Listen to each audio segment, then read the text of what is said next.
Hello दोस्तों, एक बार फिर से आप सभी का स्वागत है एजुकेशन बाइट पर। कैसे हैं आप सभी? मैं उम्मीद कर रही हूँ सभी अच्छे होंगे।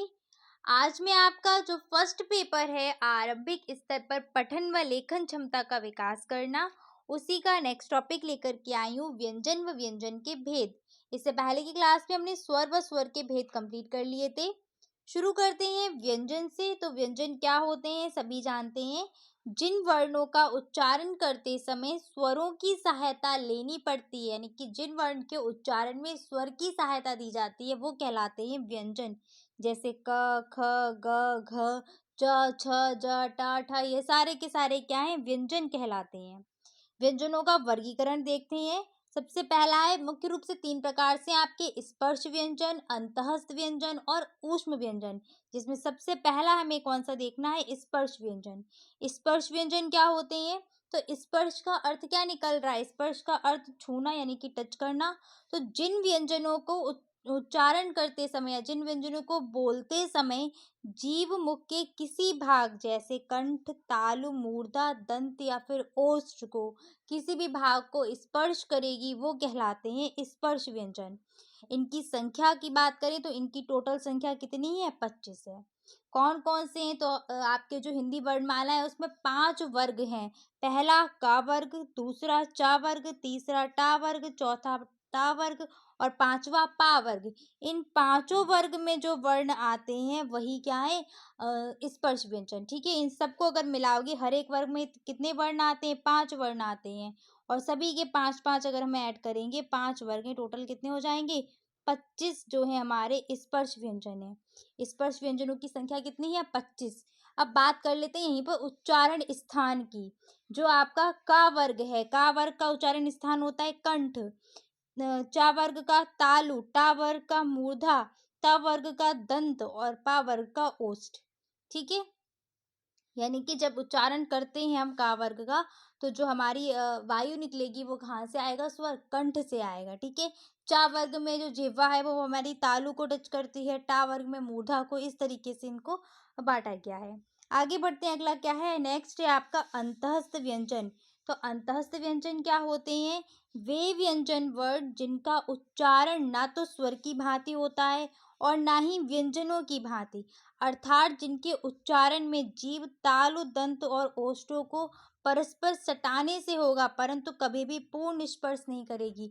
बिल्कुल हल्का सा टच करती, पूरी तरीके से टच नहीं करती है जीभ। तो वो होते हैं अंतस्थ व्यंजन। इनकी संख्या कितनी है? तो इनकी संख्या है आपकी 4। कौन कौन से अंतस्थ व्यंजन है? तो य, र, लावा, ये चारों के चारों क्या है? अंतःस्थ व्यंजन है। संख्या है 4। इनमें से या और वाह को हम अर्ध स्वर भी कहते हैं। इंपॉर्टेंट है, इसको ध्यान रखना। सीधे सीधे पूछा जाता है कि अर्ध स्वर कौन कौन से हैं, तो या और वाह अर्ध स्वर है। साथ साथ इनकी संख्या कितनी है अंतस्थ व्यंजन की? 4 है, यारा लावा। नेक्स्ट है ऊष्म व्यंजन। ऊष्म व्यंजन किसे कहते हैं?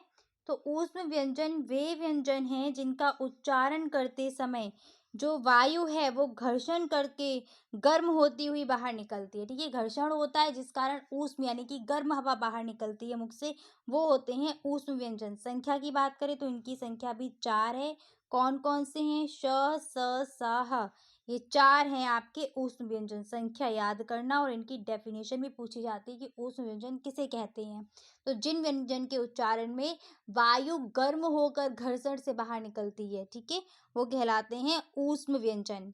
इनका क्रम भी ध्यान रखना, पहले शलजम खाया, फिर पेट फट गया और सड़क पे गिर गए। इस तरीके से पेट जब भर जाता है ना बहुत खा खा के, पेट फट गया बोलते हैं ना, वैसे ही सड़क पे गिर गए। तो इनका क्रम याद रखना, पहले शलजम वाला सा आएगा आपका, उसके बाद षटकोर, फिर सरस्वती वाला। आगे बढ़ते हैं, नेक्स्ट क्या है? उत्क्षिप्त व्यंजन। उत्क्षिप्त व्यंजन कौन से व्यंजन होते हैं?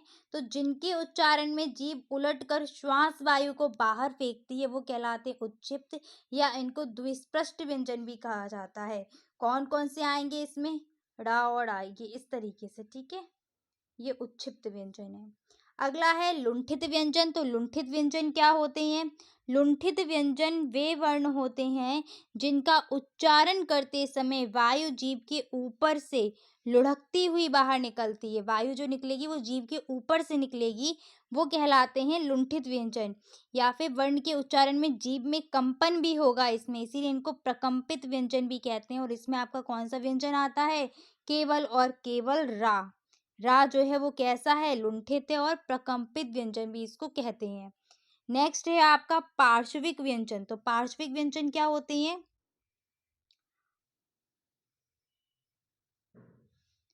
पार्श्विक व्यंजन ऐसे व्यंजन हैं, पार्श्व का मतलब क्या होता है? साइड से, यानी कि बगल से। तो जिनका उच्चारण करते समय, ऐसे व्यंजन जिनका उच्चारण करते समय जो वायु है वो जीभ के दोनों साइड से बाहर निकलती है। जब आप ला बोलते हैं तो जो साइड बनते हैं उनसे जी हवा बाहर निकलती है, तो वही कहलाते हैं पार्श्विक व्यंजन। जिनका उच्चारण करते समय वायु जीभ के दोनों साइड से बाहर निकलेगी, वो है आपके पार्श्विक। और इसमें आता है केवल और केवल ला। ठीक है, ला कैसा है? तो ला पार्श्विक व्यंजन है, इसको ध्यान रखना।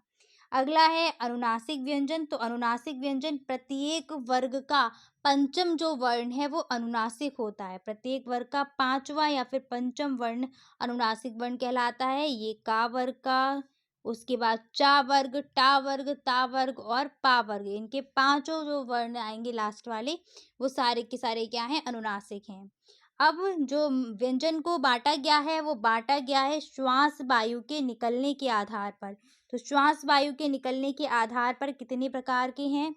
श्वास वायु के निकलने के आधार पर दो प्रकार के होते हैं। पहले है अल्प प्राण और दूसरा है महाप्राण।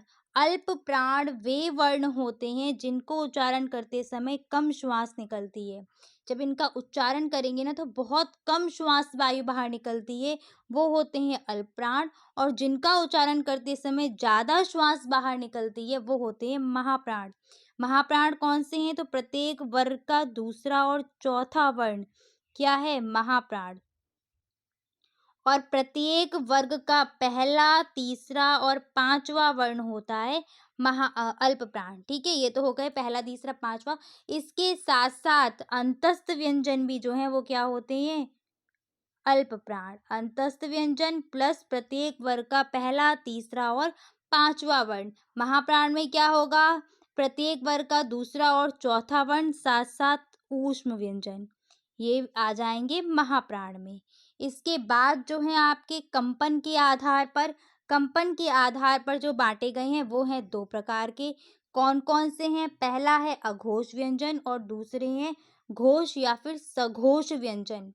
दो प्रकार से हैं। तो जिनके उच्चारण में कंपन नहीं होता है वो कहलाते हैं अघोष, और जिनके उच्चारण में कंपन होता है वो कहलाते हैं सघोष या फिर घोष।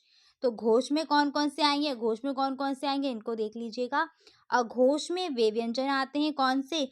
प्रत्येक वर्ग का पहला और दूसरा वर्ण किसमें आता है? अघोष में आता है।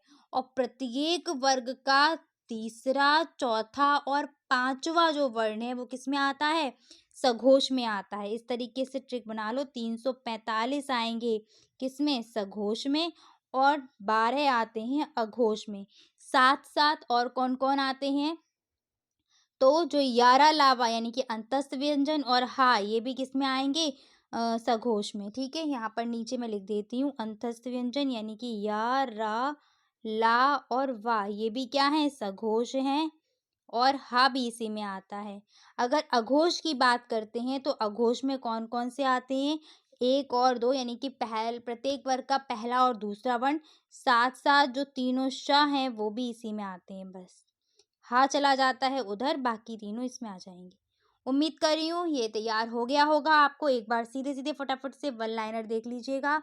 पहला है स्वरों की कुल संख्या कितनी है? तो स्वरों की कुल संख्या होती है 11। इसके बाद व्यंजनों की कुल संख्या कितनी है? व्यंजन हिंदी में 33 हैं। संयुक्त व्यंजनों की संख्या कितनी है? संयुक्त व्यंजन की संख्या है 4, छ, त्र, ज्ञा और श्रा।